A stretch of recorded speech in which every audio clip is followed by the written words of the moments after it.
nossos irmãos. Vamos nos colocar de pé, irmãos, para nós ganharmos tempo nessa noite. No texto de Hebreus, capítulo de número 12, nós leremos aqui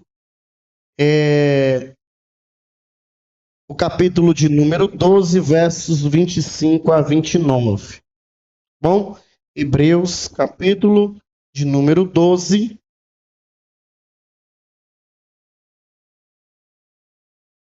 versos 25 até o verso de número 29. Vai dar certo, Ricardo? Para nós botar aí o... Vai dar certo colocar o esboço? Vai? Então vamos para frente, né? Diz assim a palavra de Deus. Acho que as outras versões estão não, né? Tem as outras versões aí? Se não tiver, pode deixar. Vamos ler nessa versão, se ele quer conseguir colocar ali. Eu vou pedir para ele colocar ali a NVI, a NAA. Pronto, a NVI está ali. Vamos fazer a leitura aqui na NVI juntos, tá? Diz assim a palavra de Deus: tomem cuidado para não rejeitarem aquele que fala, pois como escaparemos, ou como escaparam os que se recusam a ouvir quem os advertia na terra?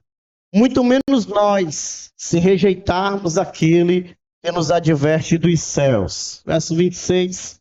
A voz dele naquela ocasião abalou a terra, mas agora promete: uma vez mais abalarei não apenas a terra, mas também o céu. As palavras uma vez mais indicam a remoção das coisas mutáveis, isto é, das coisas criadas, de forma que permaneça o que é inabalável. Verso 28. Vamos ler todos juntos o verso 28 e o verso 29, irmãos, no 3. 1, 2, 3.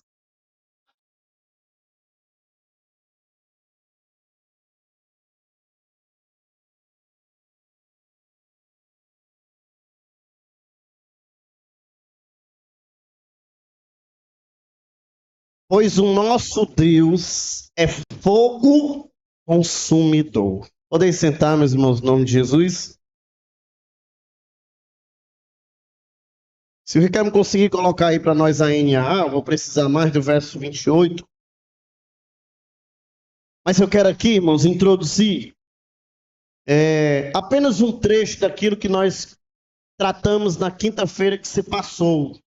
Quinta-feira passada nós fizemos aqui a leitura do mesmo texto que os irmãos viram em tela agora. E a gente refletiu um pouco sobre o amor de Deus que tanto é pregado nesses últimos dias, né? E semana passada, inclusive, eu repeti um fato que hoje se repetiu novamente, mas eu não vou repetir aqui, visto que a mensagem está sendo gravada. E por isso, eu queria apenas lembrar aos irmãos daquilo que nós falamos na semana passada. Semana passada, irmãos, nós falamos do grande problema, que é um problema bom, já que a igreja precisa pregar o amor de Deus, a igreja precisa falar a respeito do amor do Senhor em prol das nossas vidas, mas nós falamos quinta-feira passada que só falar do amor de Deus e não apresentar também a justiça de Deus, a ira de Deus, né? E uma série de outras coisas que fazem parte do caráter de Deus, pode ser algo prejudicial para a nossa vida e para o evangelho que nós estamos anunciando. Nós falamos quinta-feira passada, irmãos, a respeito da célebre frase que nós tanto dizemos nos evangelismos, por exemplo: Jesus ama você.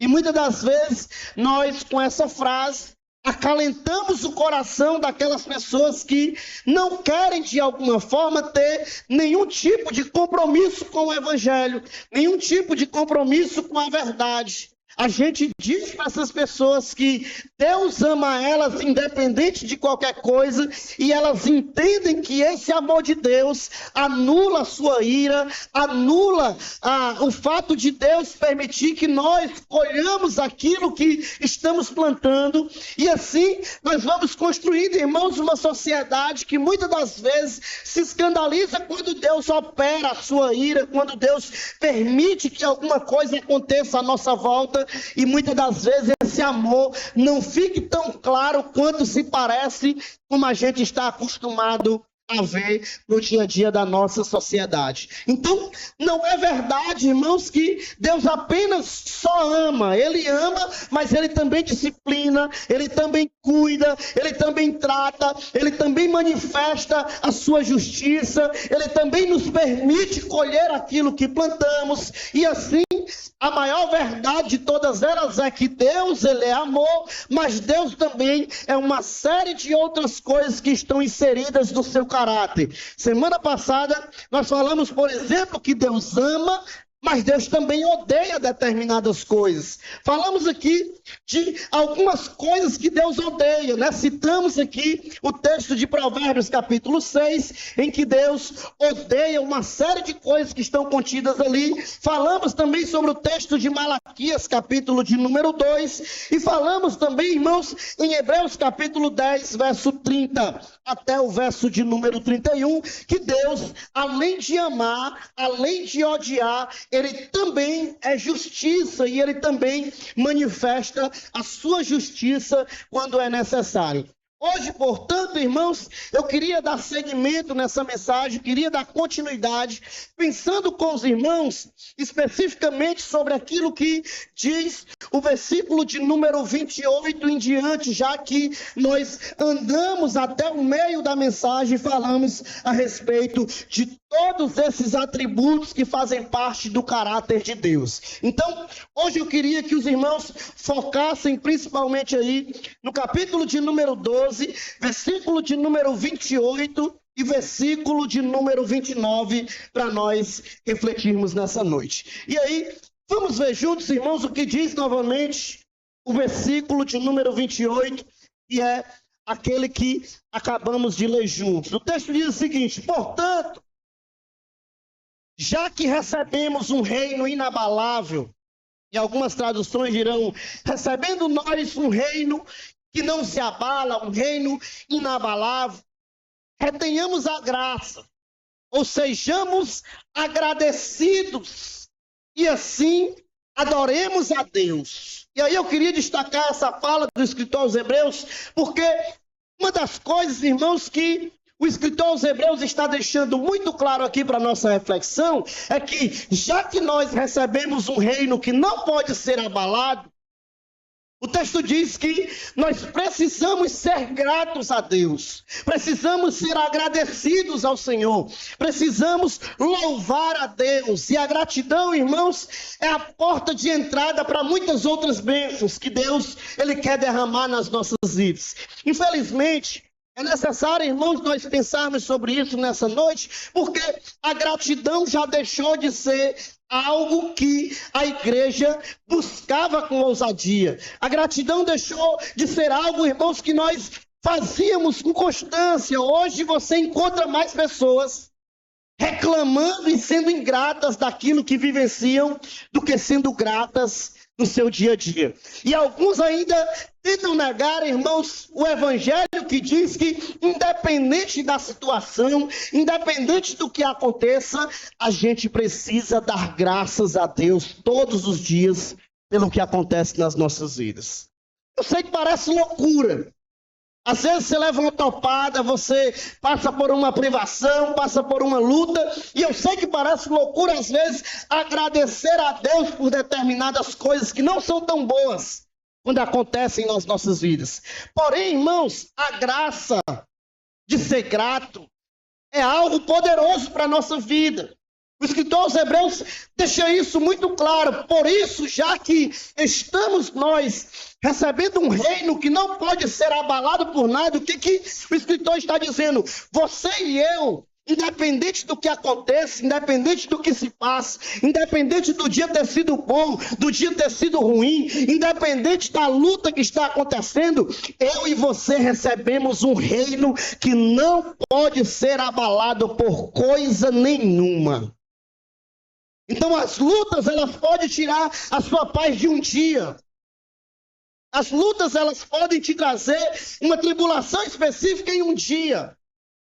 Mas diferente de muita coisa que acontece por aí, o reino que você recebeu da parte de Deus, ele não haverá de ser abalado por nada. Nada pode arrancar de você o maior bem que você recebeu de Deus, que foi o reino do Senhor sobre a sua vida.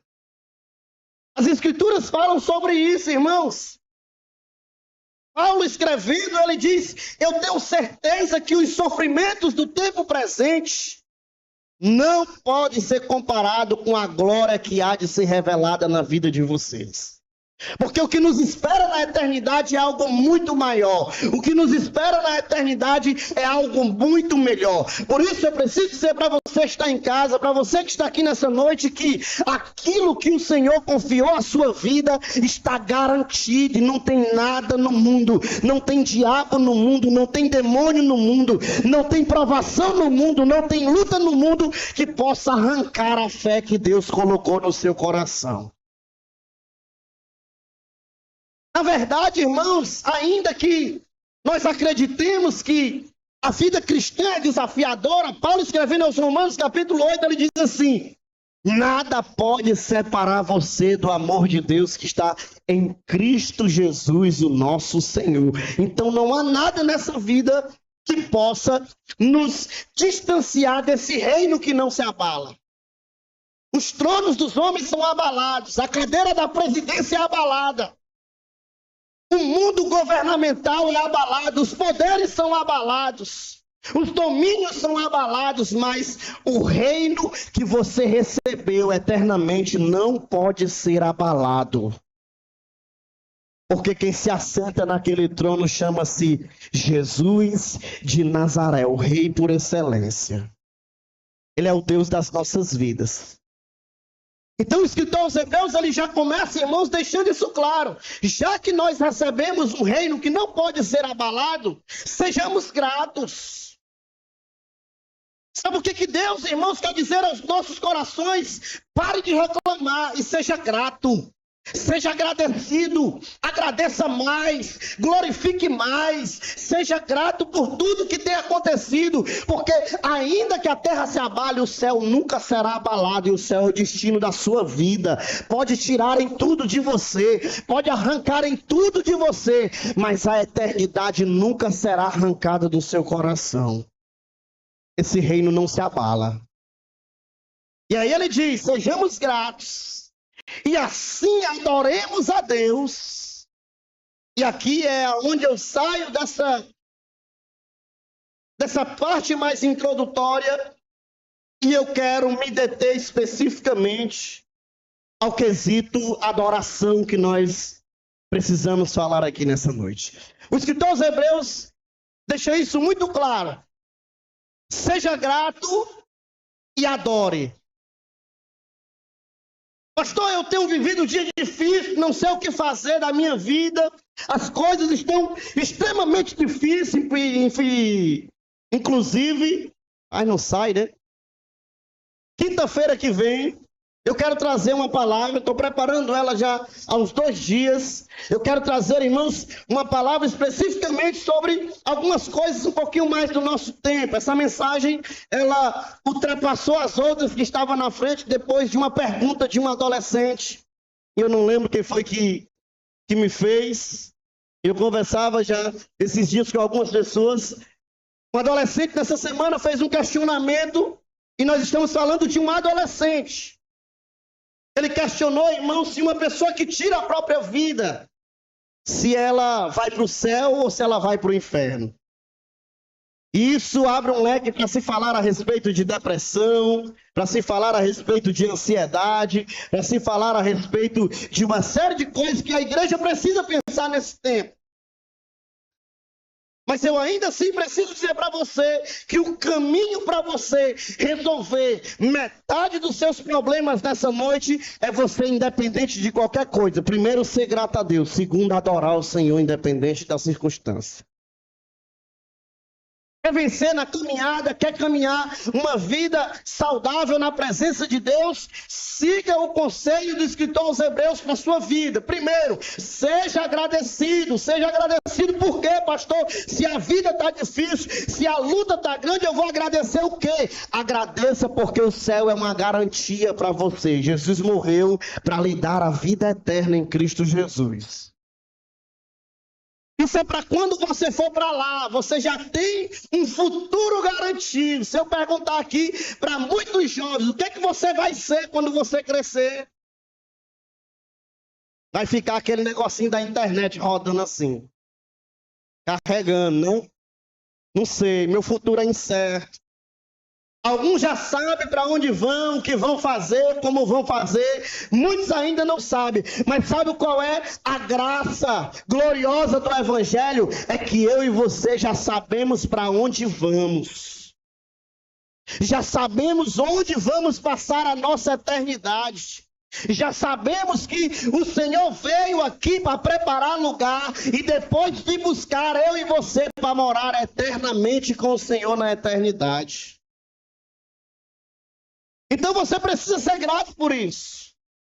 Mas enquanto nós estamos aqui, tem uma segunda parte nesse processo. O primeiro é agradecer por tudo que ele já fez. E o segundo é adorá-lo por quem ele é.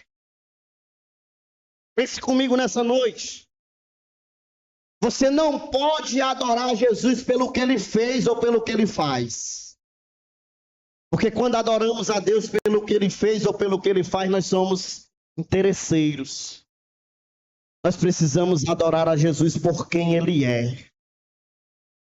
Pastor, qual é a diferença de alguém que adora Jesus pelo que ele faz e pelo que ele é? É muito simples. Alguém que adora Jesus só pelo que ele faz, deixa de adorar Jesus quando ele para de fazer.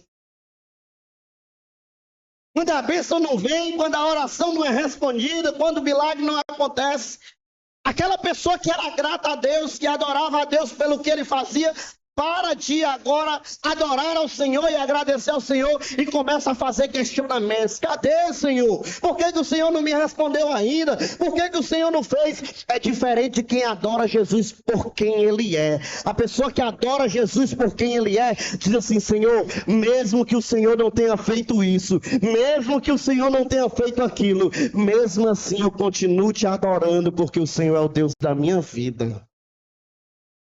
Essa é a diferença. Aí o escritor aos Hebreus, ele nos leva a essa reflexão. Primeiro, agradeça, seja grato ao Senhor. Em segundo lugar, adore ao Senhor. E é aqui que eu queria me deter um pouquinho mais, porque quando o escritor aos Hebreus, ele entra no fator adoração, ele está apontando para um Deus que ele acaba de narrar nessa história e que ele vai complementar no versículo de número 29. Porque Deus, ele é um fogo consumidor. Irmãos, deixa eu dizer uma coisa para a igreja do Senhor. Deus não é aquele homem que mora lá naquela esquina, que eu e você tratamos de qualquer jeito, falamos de qualquer forma. E eu me lembro de algumas cenas, né? O fato de ser gravado me impede de citar algumas coisas, mas deixa eu comparar aqui com algumas coisas do nosso dia. Tem crente que chega para Jesus e diz assim: ei, cara, como é que tu tá? Imagina Deus olhando e dizendo assim: me respeita, cabra. Eu não sou o teu amigo da esquina, não. Não, pastor, isso aqui é intimidade. Que história é essa? Isso é desrespeito. Irmãos, eu preciso entrar nesse tópico daquilo que o escritor aos Hebreus fala a respeito de adoração, porque a adoração no nosso tempo perdeu o sentido de adoração. E é um assunto que nós precisamos refletir nos nossos dias. Será que de fato somos adoradores? Será que de fato viemos ao culto com a consciência de entregar e não de receber? Porque no culto você não vem para receber, você vai para entregar a ele a sua adoração, o seu louvor. E aí, quando ele escreve, irmãos, o versículo de número 28, ele começa deixando isso muito claro. Depois de ser grato, ele nos chama a responsabilidade de sermos adoradores. Mas aí, irmãos, o escritor aos Hebreus, ele abre aqui um espaço e diz: adoração não é algo que se faz de qualquer jeito. E aí, eu queria que você anotasse isso, marcasse aí na sua Bíblia, por quê? Porque não existe adoração de qualquer jeito. Guarde isso no seu coração. É por isso que tudo que você for fazer, faça da melhor forma, como ao Senhor e não a homens. Porque Deus não aceita qualquer tipo de adoração. Que é isso, pastor? Eu já ouvi dizer que Deus nos aceita como Ele é. Sim, Ele nos aceita como é, mas Ele não aceita que vivamos como somos a vida toda. Existe um padrão para Deus. Deus sempre gostou do melhor. Sempre quis do melhor. Por isso, quando você for cantar, cante da melhor forma. Quando for pregar, pregue da melhor forma. Quando for fazer qualquer coisa, faça o melhor para o Senhor, porque Ele exige que tudo que é feito em adoração para Ele seja feito da melhor forma. Irmãos, tem uma geração hoje que quer fazer as coisas para Deus de qualquer jeito. Eu tenho batido muito nessa tecla nesses últimos dias, e as próximas reuniões ministeriais, elas trarão esse assunto. Você já percebeu que no culto de domingo a gente toma um banho, passa o melhor perfume, veste a melhor roupa, se ajeita todo, se maquia todo, mas na segunda-feira e na quinta a gente bota só a chinela ali no dedo e o que vier passa. Às vezes que a gente pensa assim, não, é um trabalho mais simples, é um momento mais tranquilo. E isso vai virando um hábito, vai virando um hábito. Eu quero não ultrapassar os limites aqui daquilo que preparei, mas é importante essa reflexão, irmãos, para uma igreja no século 21. Eu não sei se você lembra, mas na Assembleia de Deus, antigamente, todo crente, quando botava os pés na igreja, a primeira coisa que ele fazia, ele não conversava com ninguém, ele não ia brincar, ele não ia fazer outra coisa. Ele dobrava o seu joelho na sua cadeira e ele começava a agradecer na chegada do culto. Tem gente que há muito tempo perdeu isso, irmãos. Ah, pastor, mas isso é religiosidade. É não. Isso é devoção. Isso é temor. Isso é submissão. Isso é adoração. Isso é obediência. É preciso que voltemos ao princípio, irmãos. O escritor aos Hebreus nos deixa claro que não é todo tipo de adoração. Ele diz, irmãos, sejamos gratos e adoremos a Deus. Como? Né? Há quem diga que o teólogo perguntaria para o texto a seguinte coisa: como? E a hermenêutica nos responde: como é que eu devo obedecer a Deus ou adorar a Deus, na verdade? Aí ele diz, na versão da nova... Alguém tem uma nova Almeida atualizada aqui, uma NAA? Se alguém tiver uma NAA, coloca aí o versículo de número 28, se tiver um microfone aqui para o Hugo fazer essa leitura. Mas aqui na versão da NVI, o texto diz o seguinte: adore a Deus, mas não adore de qualquer jeito. Primeiro, adore a Deus de modo aceitável. Eu gosto da NAA porque ele traz um outro parecer. Ele diz o seguinte: adore a Deus de modo agradável. Aceitável ainda fica um pouquinho pior, né? Porque Deus é quem julga se a sua adoração é aceitável ou não. Amém. Posso ler, pastor? Lê aí, o versículo 28, de preferência, Hugo, só a parte B. Amém. Pelo qual sirvamos a Deus de modo agradável, com reverência e temor. Olha isso. Pela qual sirvamos a Deus como? De modo agradável. De modo agradável. Ali na Almeida, século 21, né? Ele diz algo muito parecido. Adoremos a Deus de forma que lhe seja agradável. De forma que agrade a Deus. Aí sabe qual é a cabeça do crente no século 21? Ah, pastor, de primeiro eu era um crente super avivado. Quando eu estava na presença de Deus, eu falava línguas, o Senhor me enchia, eu me deixava ser tocado, eu chorava. Mas agora tem uns irmãos que ficam olhando para a gente. E aí eu preciso dizer que você não está buscando adorar o Senhor, você está buscando adorar essa pessoa. Agradar, na verdade, né? Parece que você está mais preocupado em agradar a alguém do que a Deus. Portanto, o que o escritor aos Hebreus nos deixa claro é: sirva a Deus. Adore a Deus. E as expressões aqui, irmãos, elas são muito parecidas. Tanto servir a Deus, como adorar a Deus, porque a adoração é um serviço ao Senhor. Mas sirva a Deus de modo agradável. Vamos ler juntos o que diz o texto que eu coloquei aí na tela, no 3, vamos lá? 1, 2, 3.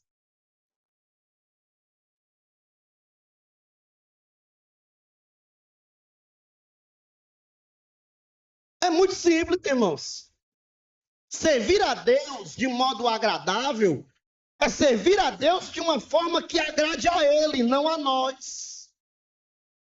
Já viu aquele crente que chega e diz: não gostei do culto, não gostei do louvor, não gostei da mensagem. Mas é preciso que você entenda que o culto é direcionado àquele que nós estamos cultuando. A adoração, o serviço a Deus precisa ser de modo agradável, de modo que agrade a Ele.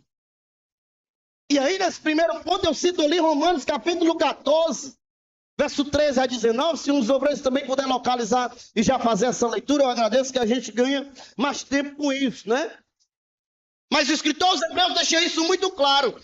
A primeira exigência de quem serve a Deus, de quem se coloca em adoração diante de Deus, precisa estar acompanhada primeiramente de um modo agradável. Então a adoração ao Senhor tem que ser do jeito que agrada a Ele. Guarde isso. Quando você for adorar, coloque logo isso em mente: quem eu estou adorando? Eu estou adorando o pastor? Eu estou adorando a igreja? Eu estou adorando a quem? Eu estou adorando ao Senhor que morreu em meu lugar. Irmão, se você olhar para alguém que está adorando ao Senhor, você fica pasmo assim, né?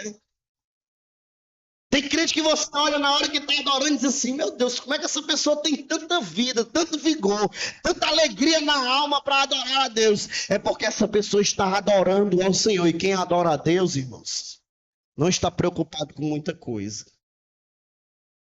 Alguém encontrou aí? Ó, Ricardo já colocou ali. Portanto, olha o que ele diz: deixemos de julgar uns aos outros.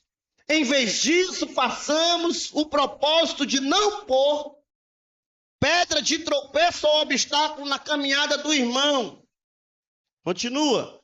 Estou convencido, sendo completamente persuadido no Senhor Jesus, de que nada é impuro em si mesmo. Mas se alguém considera algo impuro, então para tal pessoa é impuro. Se o seu irmão se entristece por causa do que você come, então você já não está agindo por amor.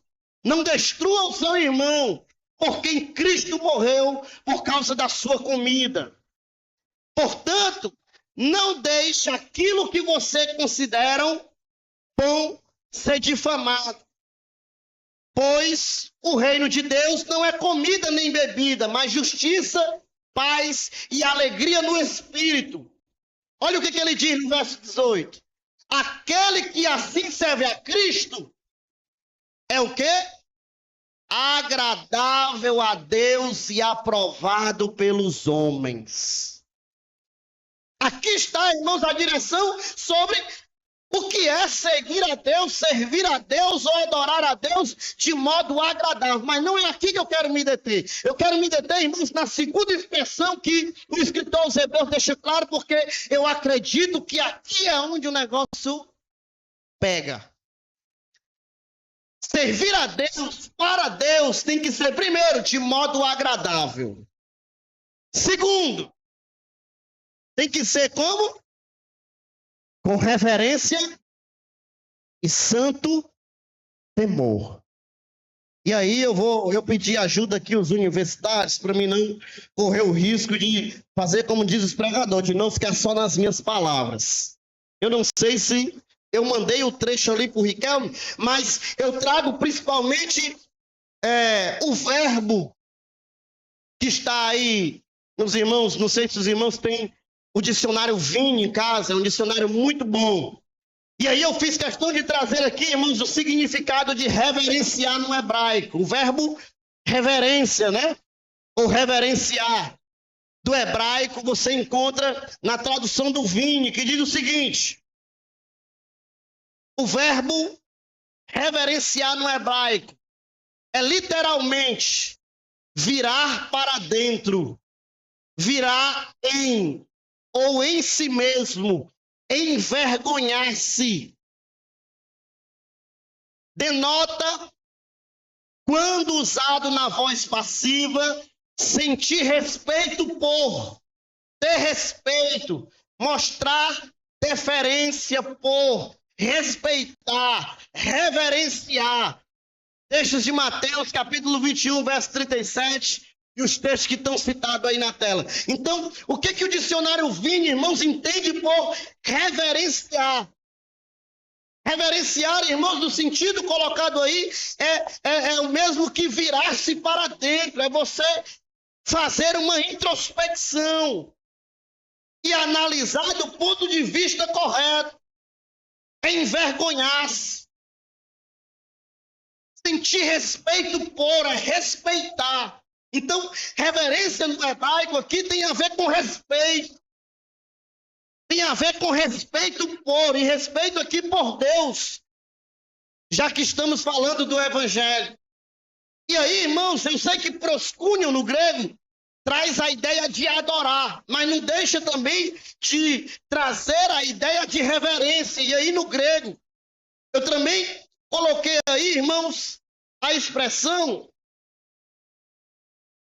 proscúnio, que significa adorar, mostrar respeito, se prostrar diante de, inclinar-se para beijar ou lançar um beijo, né? No Novo Testamento da Bíblia é a palavra grega mais comum traduzida como adoração. Na verdade, proscúnio aqui está muito ligado a isso. Proscúnio implica em adoração com um profundo respeito e amor. É uma expressão de reconhecimento da grandeza de Deus e de sua soberania sobre todas as coisas.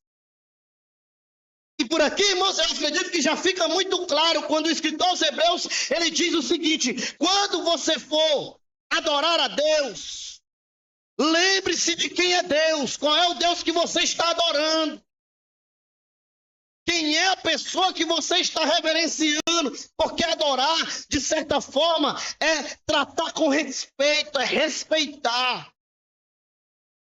E aí, irmãos, quando a gente fala de respeito no culto público, tem um monte de coisas que nos faz pensar no tempo em que nós estamos vivendo hoje. E aí, sempre que eu reflito sobre essa palavra do escritor aos Hebreus, sempre que o escritor aos Hebreus, ele mostra o caminho do que é adoração, eu imagino Deus inspirando aqui o escritor aos Hebreus a dizer, olha, aqueles que me servem precisam primeiramente ser gratos a mim, depois me adorar, mas é me adorar com um padrão de adoração correto. E qual é o padrão? Primeiro, é me adorando de forma agradável, do jeito que eu me agrado. Segundo, é me respeitando como Senhor e Salvador. É me respeitando como Deus. Deus queira que alguém não corte essa mensagem E pegue lá no começo e diga assim, o pastor Cláudio estava pedindo lá na igreja para os irmãos respeitar ele como Deus. Aí eu já abro parênteses para encaixar aqui naquilo que eu estou dizendo. Tem gente que não respeita, irmãos, nem a Deus e nem o ambiente de culto. Por exemplo, a Bíblia, irmãos, sempre diz que a casa do Senhor, ainda que tenha uns crentes nos dias de hoje que dizem, isso aqui não significa nada não, isso aqui é só um prédio.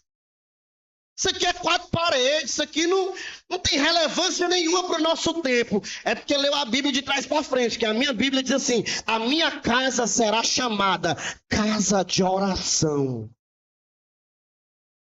E casa de oração é onde o Senhor manifesta o seu poder, a sua glória, a sua bondade, o seu, sabe, tudo aquilo que aponta para Deus. Mas tem gente, irmãos, que perdeu essa identidade. Sabe por que tem gente que passa o culto inteiro andando, irmãos? Bebe água, vai no banheiro, conversa com a pessoa que está vizinho. É porque não entendeu ainda a questão, a importância do respeito à pessoa de Deus. Nos nossos cultos hoje, é super normal alguém estar mastigando um chiclete aqui. Eu não tenho problema com chiclete, né? Eu tenho problema às vezes com que os obreiros estão tudo orientados, pelo amor de Deus, a câmera está aí, de frente de vocês. Não fique fazendo aquele negócio do... Fica feio, irmão. Nem é o lugar para fazer isso e nem é ambiente, né? E os irmãos ainda cortam para fazer meme. Mas o problema não é nem só esse, é aquele que além de comer... Cadê quem era que estava aqui na última mobilização? Cadê os jovens que lavaram a igreja aqui? Levanta a mão assim. Olha, irmão, levante a mão. Os irmãos que lavaram as cadeiras naquele dia ali. Ixi, só tem 2. E foi que vocês marracharam debaixo das cadeiras? Chiclete. Para mim, é pior não é nem mastigar o chiclete. É o cristão dentro da casa de Deus terminar de comer o chiclete e pregar debaixo da cadeira. Diga, sangue de Jesus tem poder. Ah, meu irmão que está aqui, do nada ele fala assim, ó. Os irmãos que estão em casa, me perdoem.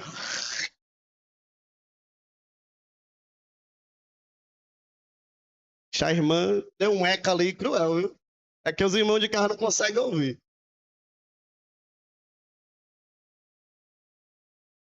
Pegou ali, pegou. Recebeu, é. Mas, irmãos, são coisas do nosso tempo. Tem gente, irmãos, que vem para a igreja, passa o culto inteiro conversando. Fala sobre o Pix, fala sobre o Lula, fala sobre o Bolsonaro, fala sobre tudo. Passa o culto todinho, no final você pergunta qual foi a palavra que foi pregada. Só se Deus revelar, porque não lembra de jeito nenhum. Presta atenção, irmãos. Tem gente que vem para a igreja, às vezes eu fico me perguntando fazer o quê? Porque vem para a igreja, irmãos, passa o culto inteiro lá fora, merenda, janta, brinca, corre, vai para casa, volta. E aí eu fico me perguntando, gente, será que de fato entendemos o que é adoração a Deus? Por que viemos aqui? Aqui, irmãos, é um lugar para a gente vir e nos render diante do Deus de toda a glória, entendendo que a qualquer momento esse Deus poderoso e verdadeiro pode se manifestar aqui e glorificar o seu nome através das nossas vidas. Eu tenho uns crentes que está difícil, irmãos. Agora, no século XXI, está difícil. Que acolá você vê aqui, Deus tem feito umas coisas bonitas assim no nosso meio nesses últimos dias, né? Eu falei disso aos cultos de doutrina para trás. Você imagina uma coisa tão rara. Às vezes eu vejo irmãos dizer, pastor, está tão rara a manifestação de Deus no culto. Aí, há uns domingos atrás, Deus usou aqui o diácono Auranil, se eu não me engano, né? E um irmão que veio de uma outra igreja, estava aqui um falando língua, outro interpretando. A glória de Deus descendo, um monte de crente que tem reverência, calado, ouvindo o que Deus tinha para falar para a igreja. E tinha outros direto. Misericórdia, que hora que vai acabar esse culto?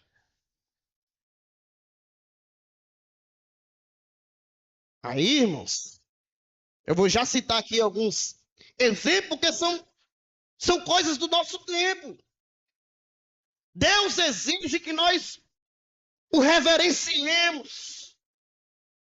Tem irmãos que é necessário, eu entendo, irmãos. Vai ter pessoas que às vezes têm um problema de saúde, não é a você que eu me refiro. Tem que ir no banheiro mesmo, tem que tomar uma água, precisa tomar um comprimido. A gente precisa ser maleável. Tem os irmãos que trabalham na ornamentação do culto, trabalham na mídia, trabalham numa série de coisas. Coisa mais bonita que eu acho, inclusive, é um irmão da mídia, eu tenho visto isso aqui. Muitas das vezes eu vou lá no grupo, procurar uma foto do momento que teve, não teve foto, que o irmão da mídia estava lá orando também, intercedendo, chorando. E é isso que precisa acontecer. É importante que isso aconteça, que a liturgia ela não arranque de nós, irmãos, a importância de sermos fiéis a Deus no momento da adoração. Ele exige, irmãos, Deus exige que nós o adoremos com reverência, com temor. E há quem diz que não, temer não é ter medo. Também é ter medo, sim. A expressão do original tem a ver com ter medo. Tem gente que precisa ter medo de Deus, sim. Porque essa ausência de medo, muitas das vezes, nos torna pessoas, irmãos, que perdem o respeito pelo Criador. A gente deixa de reverenciar o Criador, deixa de adorar ao Criador. Você imagina, irmãos, que o cristão vem para o culto, ele passa o culto inteiro com o celular na mão, perguntando, e aí, Zé, o Davi do gás? O Davi tá bem ali, viu? Deu certo o gás, o Davi, tô no culto, irmão. Ô, irmão, é porque o gás aqui, o gás, tem como ir lá não, o gás. Jantar depois daqui, né? Isso culto todinho. Eu ouvi dizer, eu não sei se é verdade, que tem esposa que está sentada aqui embaixo, perturbando o marido que está sentado aqui em cima, mandando mensagem para ele aqui. Irmão, pelo amor de Deus, eu espero que seja só prosa, né? Só comentário, né? Porque não tem como, irmãos. Mas tem gente que já perdeu completamente, irmãos. E eu não estou dizendo que a gente precisa, irmão. Tem gente que diz, quando a gente chegar na igreja era para desligar o celular. Depende. Às vezes você está esperando uma ligação importante. Às vezes pode acontecer algo no culto importante. E você precisa sair de forma urgente. A gente só precisa, irmãos, ser compreensível com Deus se não é nada importante. Se é alguém mandando uma carinha, se é o Luiz Paulo enviando para o irmão ali o meme, não sei de quem, deixa para ver depois. O Luiz Paulo nem manda essas coisas, né? Cadê ele? Ali ele ali. Não gosta disso não, viu? Mas deixa eu dizer uma coisa para você. Quando você colocar os pés ali dentro, lembre-se que você está na casa do Pai. Ah, pastor, em casa é a mesma coisa. Não. Não é. Existe uma enorme diferença na Assembleia dos Irmãos, quando a igreja está reunida para adorar e para exaltar o Deus das nossas vidas. Por quê, pastor? Porque Deus continua sendo fogo consumidor. Ele é amor e ele declara o seu amor abertamente, mas ele ainda é um Deus justo. Quando você colocou os pés ali, esqueça as distrações, tira aquele momento para você, irmãos. Hoje é assustador o número de pessoas que diz: eu entrei na igreja, um mover de Deus, mas eu não senti nada. E eu sei que o evangelho não é só sentir. Porque sentir não explica a espiritualidade como um todo. Ela é parte da espiritualidade, mas não é tudo. Mas sabe por que tem gente, irmãos, que entra no culto e também não sente nada? Parece que saiu pior do que entrou. Porque quando entrou aqui, irmãos, entrou com a cabeça lá fora. E é da própria psicologia. É do próprio ser humano. Nós precisamos, irmãos, nos entregar, nos abrir. Ceder, total entrega ao Senhor quando a gente colocar os pés aqui. Depois a gente trata sobre as outras coisas. Depois a gente trata daquilo que fica lá fora. Esse momento só são 2 horinhas, irmãos, é muito pouco. Eu sei que tem crente que entra na igreja perguntando que hora que vai dar 9 horas. Gente, é o menor culto que existe no mundo, é o brasileiro. Já tem igreja diminuindo o culto para 1 hora para otimizar. Sabe por quê? Porque a gente perguntaram para mim esses dias, pastor, por que o senhor não faz o culto só de 1h20, 1h30? Eu disse, não, porque 2 horas ainda é pouco. Quem já viu a cultura africana sabe, tem deles que passam 7 horas cultuando ao Senhor, pulando, gritando, com fome muitas das vezes, comendo muitas das vezes, Deus sabe o quê, mas eles têm a alegria do Senhor neles, enquanto eles estão na presença de Deus, eles não querem sair dali por nada. A gente já vive na correria do dia a dia, é trabalho, é menino, é família, é os afazeres. Mas quando você colocar os pés na casa de Deus, irmãos, lembre daquilo que está escrito. Guarda o teu pé quando você entrar na casa de Deus. Lembre-se que adorar é muito mais importante do que tantas e inúmeras outras coisas. E aí, irmãos, eu concluo aqui, eu preciso sair dessa parte, ainda que eu quisesse aqui trilhar pelo menos mais 3 pontinhos que eu queria compartilhar com os irmãos, mas para que eu consiga concluir, eu preciso que os irmãos lembrem de quem é Deus, por que a gente precisa chegar aqui e entender que Deus continua sendo Deus. Que Deus não é como aquele familiar, que Deus não é aquele homem que mora na esquina. Eu sempre conto para os irmãos, eu não vou dizer o nome dele, que os irmãos conhecem, né? Mas tinha um irmão, quando ele era novo convertido, eu louvo a Deus que ele pedia orientação. E ele dizia assim, pastor, eu estava conversando com Deus, e naturalmente ele dizendo, da comunidade, né, ex-envolvido com a criminalidade.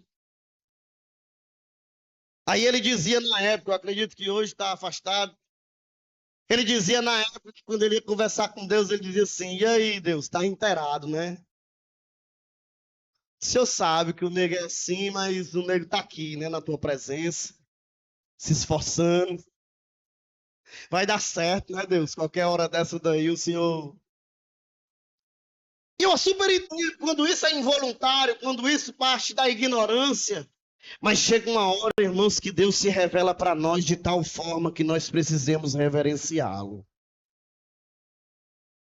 Ah, pastor, mas a gente não vê isso. Vê, irmão. Se a gente dá uma passeada no Antigo Testamento, é porque a gente começou a pregar, a nossa teologia começou a dizer que a gente não pode se basear no Antigo Testamento. Mas deixa eu dizer uma coisa para você. O Antigo Testamento, ele é luz para o Novo Testamento.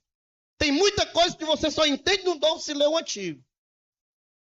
E é exatamente porque ele serve de caminho. Paulo diz que ele serviu de aio, serviu de tutor. Serviu de professor para nós. E aí, irmãos, tem alguns acontecimentos, sim, eu não sei se o Ricardo consegue me ajudar ali. Gênesis capítulo 3 e verso 5. Existe um fato marcante de quando um homem comum se encontra com Deus glorioso. E quando a gente faz essa leitura do texto, a gente descobre, irmãos, que Deus, de fato, gosta de ser reverenciado como Deus. Ele não precisa disso. Ele não vai deixar de ser Deus se a gente não fizer.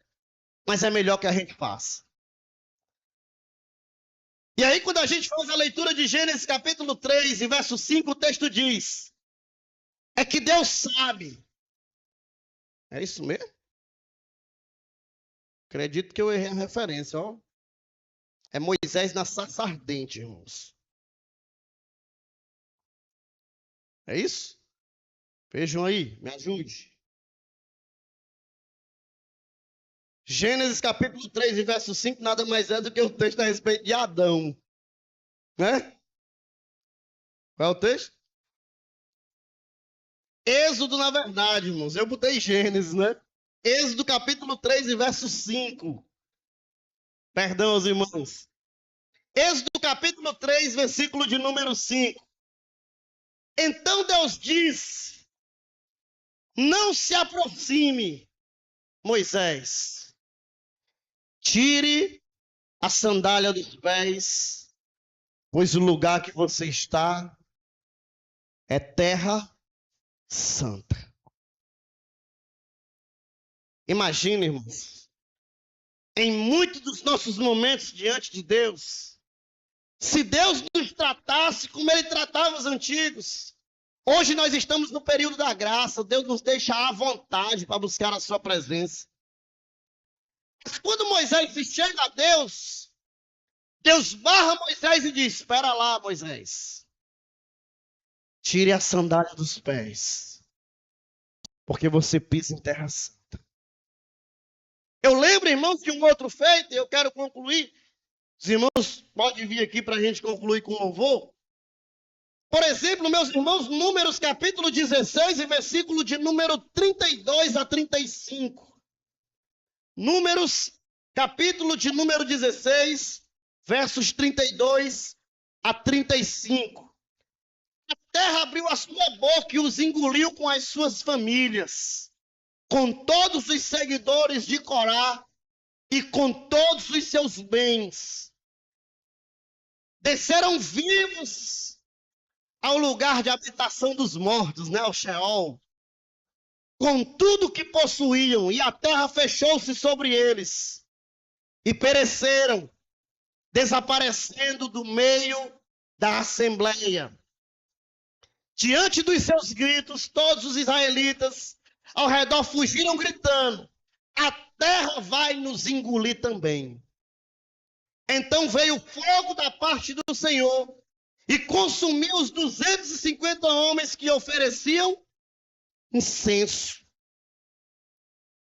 Era mais ou menos esse o cenário. Ah, pastor, eu não vejo isso no Novo Testamento. É porque não leu.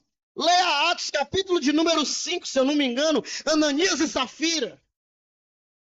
Quando uma mulher morreu, caiu para trás, só porque disse que tinha vendido uma propriedade, portanto, que ia entregar tanto nas mãos do Senhor. Eu nem vou utilizar isso aqui a meu favor. E mentiu.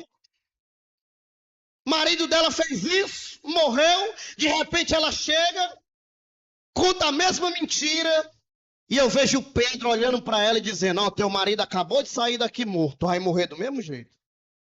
Caiu para trás e morreu. Onde é que está isso, pastor? Está no livro de Atos. Já é Novo Testamento. Pior do que isso, irmãos, é o que diz 2 Samuel, capítulo 6 e verso 3, que o homem tinha boa intenção. O cabra era bem intencionado. O texto diz, irmãos, que puseram a arca de Deus em uma carroça nova e levaram da casa de Abinadab, que ficava em uma colina. Um homem chamado Uzá e Alô, filhos de Abinadab, eles conduziam aquela carroça. Aquela carroça tinha o quê, meus irmãos? A arca de Deus. Quem lembra o que era a arca de Deus? A arca representava o quê? A presença de Deus. Então ninguém podia tocar naquela arca. Aiô andava na frente dela. Davi e todos os israelitas celebravam com grande entusiasmo diante do Senhor ao som de canções, harpas, liras, tamborins, chocalhos, símbolos. Quando eles chegaram na eira de Nacon, imagino eu passando lá por dentro de um buraco. Os animais, irmãos, pisaram em falso. A carroça tremeu. A arca que representava a presença de Deus ia cair. E um homem com o coração bem intencionado, talvez pensou o seguinte: eu não vou deixar a presença de Deus cair no chão. Vou segurar. Mas lembra da ordem? Na arca ninguém poderia tocar. Usaste com a mão, volta ali, por favor, Ricardo. Usaste com o braço e segurou a arca de Deus, porque os bois haviam tropeçado. A ira do Senhor se acendeu contra Uzá por este ato. De quê? De irreverência. Por isso Deus o feriu e ele morreu ali mesmo, ao lado da arca de Deus. Sabe o que eu aprendo com isso? Boas intenções não são suficientes para justificar a nossa irreverência. Anote isso. Boas intenções nem sempre vão ser suficientes para justificar a nossa irreverência. Porque Deus é imutável. E aí eu concluo dizendo isso. Porque, irmãos, que nós precisamos seguir aquilo que o escritor aos Hebreus deixa claro. Adorar a Deus com reverência e com santo temor. Por quê, pastor? Por causa do versículo 29. Hebreus capítulo 12, verso 29, para a gente concluir. Por que eu preciso de toda essa reverência? Por que eu preciso me ater quando eu colocar os pés na casa de Deus? Porque o nosso Deus continua sendo fogo consumidor. Não brinque com a bondade de Deus. Ele é amor, mas ele odeia determinadas coisas. Ele é amor, mas também manifesta, se ele quiser, a sua ira. Ele é amor, mas nada impede que ele manifeste a sua justiça. Sirva a Deus de modo agradável, com reverência e temor. Quando você sair da sua casa, saia com reverência. Entenda que você não vai para a casa do tio, para a casa do cunhado, para a casa da sogra. Você vem para a casa de Deus. Se possível, se coloque de pé nessa noite. E reflita comigo sobre o estado da sua espiritualidade. Como é que você tem vivido na presença daquele que pode todas as coisas? E se ele manifestasse a sua justiça sempre que você conta uma mentirinha? Sempre que você engana o seu próximo? Sempre que você fala mal do seu próximo? Sempre que você fala mal da igreja? E se Deus ainda manifestasse a sua ira e o seu furor? Sempre que nós dessemos um passo para fora da presença de Deus, Deus olha para a gente e manifesta a sua misericórdia. Pastor, hoje eu não tenho nenhuma razão para estar sendo grato a Deus. Pois eu lembro para você, a misericórdia do Senhor é a causa de você não ser consumido.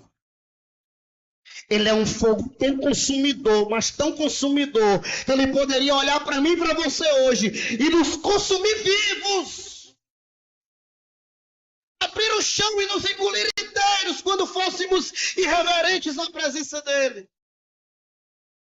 Mas hoje, logo pela manhã, ele permitiu que o milagre acontecesse. A sua misericórdia se renovou pela minha vida e pela sua vida. E por causa disso nós não fomos consumidos. Feche seus olhos em nome de Jesus. Adriano, orando pelos irmãos e já dando cabo no culto. Glória a Deus, só irmão com a paz do Senhor, amém? É bom demais, irmão, sentir a presença de Deus. Vamos orar. Maravilhoso e eterno Deus, Pai de infinita bondade, Senhor, queremos te render graça neste momento, ó Deus, pela tua presença, Senhor, aqui neste lugar, Senhor. A tua presença é notória, Senhor, aleluia. Senhor, quando nós glorificamos, ó Pai, nós sentimos o teu Espírito Santo, Pai, agir dentro de nós, ó Pai.